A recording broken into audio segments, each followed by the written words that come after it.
This is my review on my favorite RoboCop movie in the RoboCop trilogy. It's RoboCop 3. Now, technically, there are like 6 or 5 more besides, 4 more other RoboCop movies besides this. But those were straight to DVD and home video.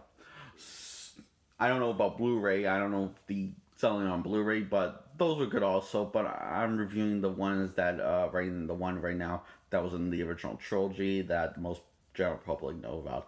Okay, so it's about in the future, war against cops against civilians is escalating, and only one man is the answer to all. RoboCop. So I want to talk very dramatically to build suspense. So RoboCop uh, brings Pop back up to his partner, and now he switches hands now. One to hold his regular traditional handgun that's he's known for, and one to hold a machine gun, and it looks pretty cool. His machine gun, his other hand is a machine gun. So it's pretty cool actually. And also he gets a jetpack in this at the third act, but it's a prototype, so it's not really guaranteed to work. It's when all hope is lost and he's mortally wounded and he's all beat up and stuff, but he keeps on carrying on, and all hope starts to seem lost, and he keeps on carrying on and gets the jetpack and brings peace to all of the madness.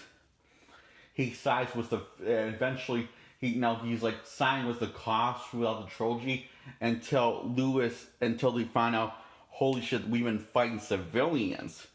So I'm guessing he doesn't watch the news. And the cops want to kill these unarmed civilians. So Lewis, which is RoboCop's partner, who RoboCop brought back up, and he's the backup. They're all hiding in the church away from the church, and Lewis explained, they're just unarmed civilians. They're just trying to stay warm. No danger, and the cops, they don't care.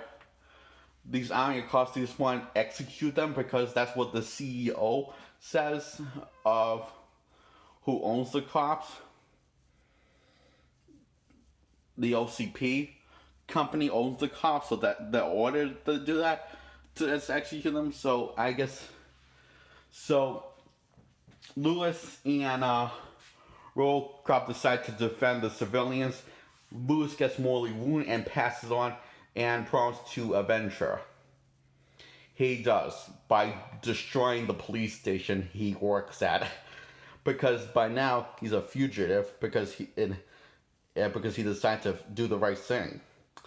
So anyway, he made bonds with this sweet little girl, and he finally brings his inner peace to the missing part of his life of missing his own family.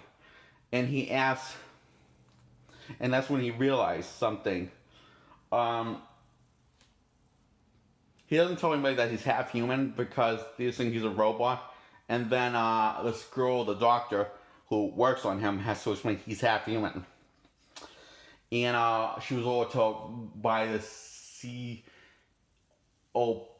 the company that owns the cops, was ordered her to wipe Murphy's memory, and she's saying this is Murphy, and it's not that simple.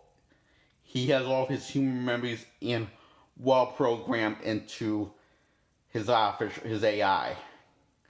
So we don't know what could happen if we wipe his memory. So that might be a bad idea. It's just that's an order. So she destroys the show that's supposed to wipe his memory, and she quits her job by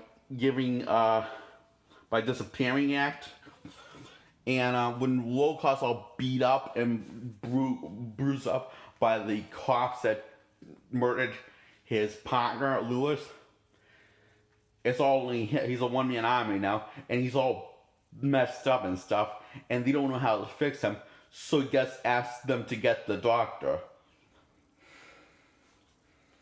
and they actually had to beg her because seriously, we don't know what to do. They said, "Wait, we need your help. He's seriously messed up." he seriously, he looks like he's in. Then they realize that he kind of feels pain because they don't know how, but they know he's feeling pain. And RoboCop won't admit it RoboCop wouldn't admit it that he's not okay. But then they realize he's really not okay when he asks if he's okay. He says, "I'm fine," and then he collapses. That's when they realize he's not okay. He's messed up. So she fixes him up.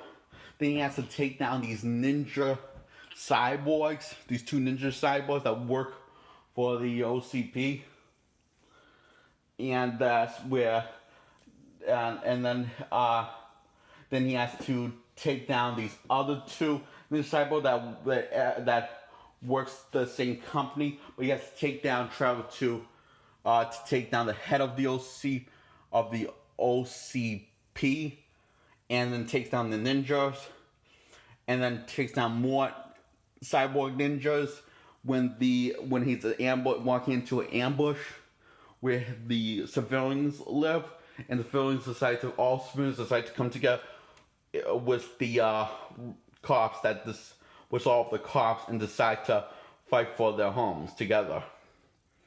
And the OCP army are fighting against the cops and the civilians now.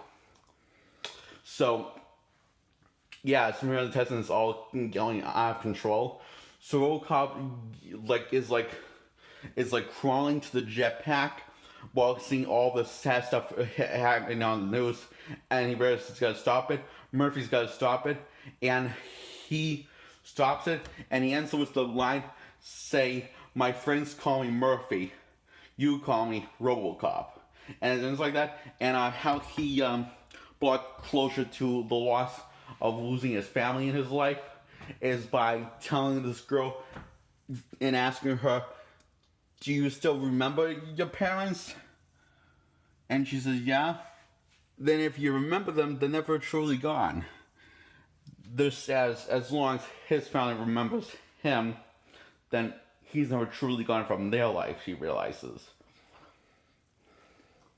So personally, I like this more than the first one because it feels more personal. It feels more emotionally harder on you. And you really feel for RoboCop more than you ever had in this trilogy. It's kind of what I want from the sequel. I want them to escalate the emotions. Sure, it's not played by the same guy like that was in the first two, but he gives a very convincing performance.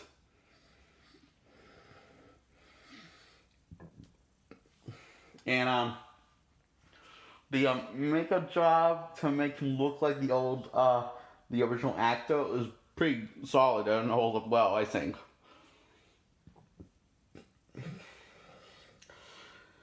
So overall, I'm going to give this RoboCop